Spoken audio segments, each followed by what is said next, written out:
This is a story about an intelligent man. Oh, wait, wrong script. This delusional boy tried to negotiate for a 4 days work week at his company.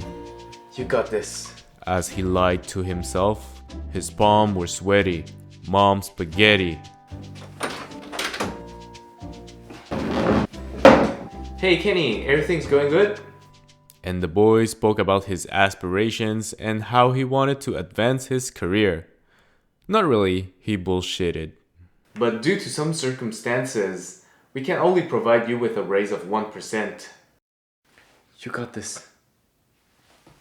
In this case, can I have a 4 days work a week only? I would like to only work 4 days a week. And I don't mind cutting my salary as well. I can't with this kid anymore. Whatever, I quit.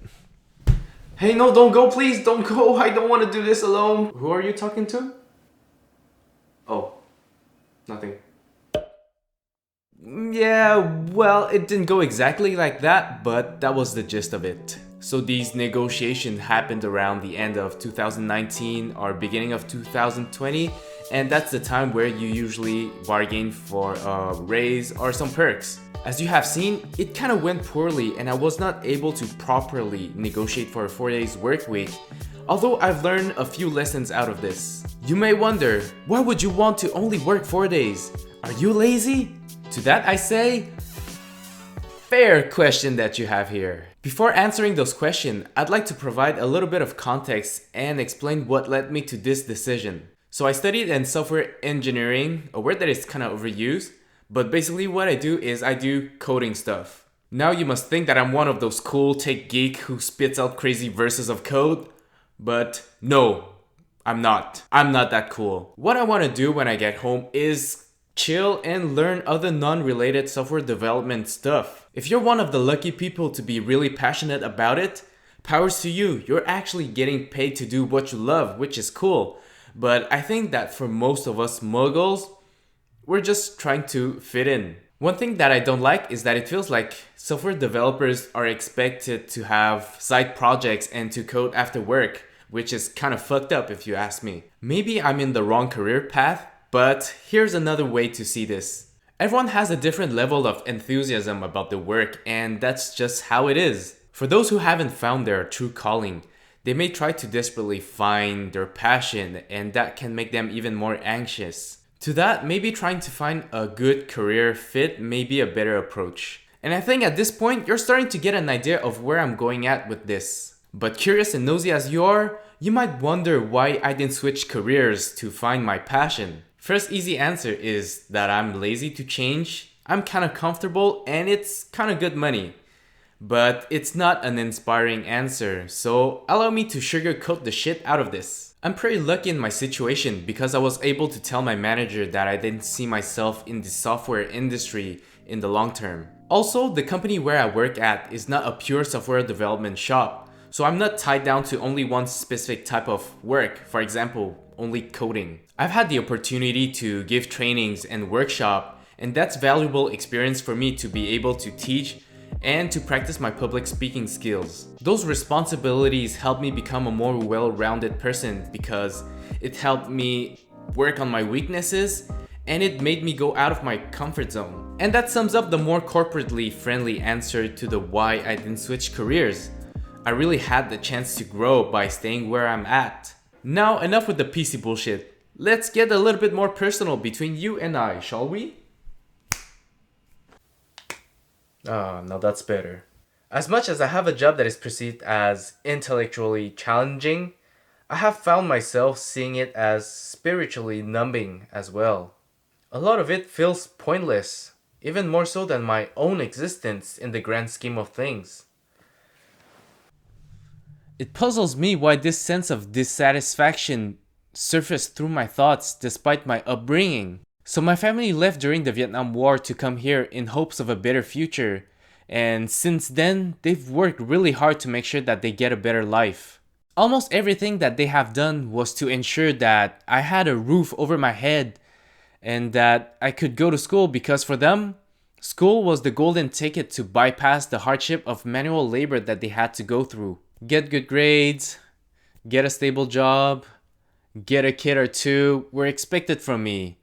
But let's not think about that last part. I haven't even figured out my life yet. In that respect, I've done everything right so far, except for the fact that I'm not a doctor, but for the most part, I was on the right track.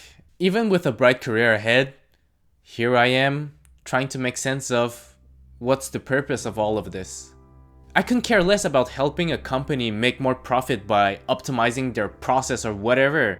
Completing my work properly could earn me recognition, but at the end of the day, it still felt empty. Fast forward to today, I started making YouTube videos to fill in this void. I was hoping that I could at least help someone who could relate to my ramblings and inspire them to change as well. And there's also this kind of desire of getting external validation, which is ironic because it's not the kind of message I want to promote. But at least it's not the only thing that encourages me to create these content. Even if I really enjoy the creative process of making videos, I don't see myself doing this as a full-time thing. To me, I see it as just another hobby that I have, and if I compare it to work, at least I can give a positive meaning to it. This is why I wanted to work less, because it provides me with this balance between finding purpose and meaning through my hobbies, but also having the stability that comes with a 9-to-5 job. Maybe I already have enough time to achieve that balance, but I don't consider myself as one of those top performers who can squeeze in every single minute that they have in their day. Yes, I could be more productive by having better processes in place or visualize myself as a very productive person. Fake it till you make it, as they say. But I'm enjoying the pace at which I'm running at. What I find odd is that whenever you want to optimize your life, everything becomes a parameter in an equation that you must tweak. But the only constant still remains the amount of hours you work. I began to question myself whether or not we really need to put in that many hours to ensure that our society doesn't crumble. Reflecting back on the negotiations, I can't say for sure whether or not I have been very neutral in the way I portrayed the situation, but I'm obviously biased towards myself. I just think that companies should know better about the unspoken rules and that they have the power by knowing things we don't, which makes it even harder for us to negotiate. Although I was pretty lucky to be comfortable of expressing my opinions to my manager and telling him how I saw my career taking a different path. And he did put me on projects that went towards that direction.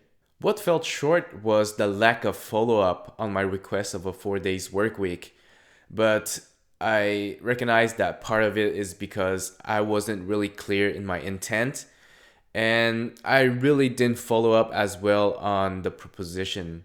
But I assumed that my manager had more important tasks to tackle. Then the outbreak happened. It naturally occurred that I started working only 3-4 days a week without having to ask for it. I recognize that now millions of people are struggling to make ends meet, so that means that I'm in a very privileged position to be able to talk about this. But this is the kind of discussion that I wish we carry on once everything goes back to normal. So with the extra time I had on my hands, I was facing new challenges. I had to find ways to organize myself better so I wouldn't spend more mindless scrolling time on social media.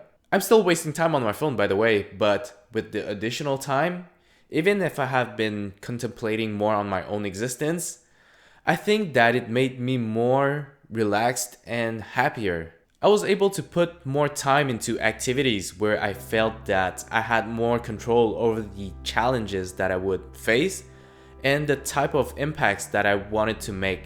I obviously can't decide on the outcomes of my actions, but the whole process still made more sense. And that's the conclusion that I choose to roll with because it fits the current narrative that I'm embracing right now, and the truth is that I don't know if this change would have truly made a difference.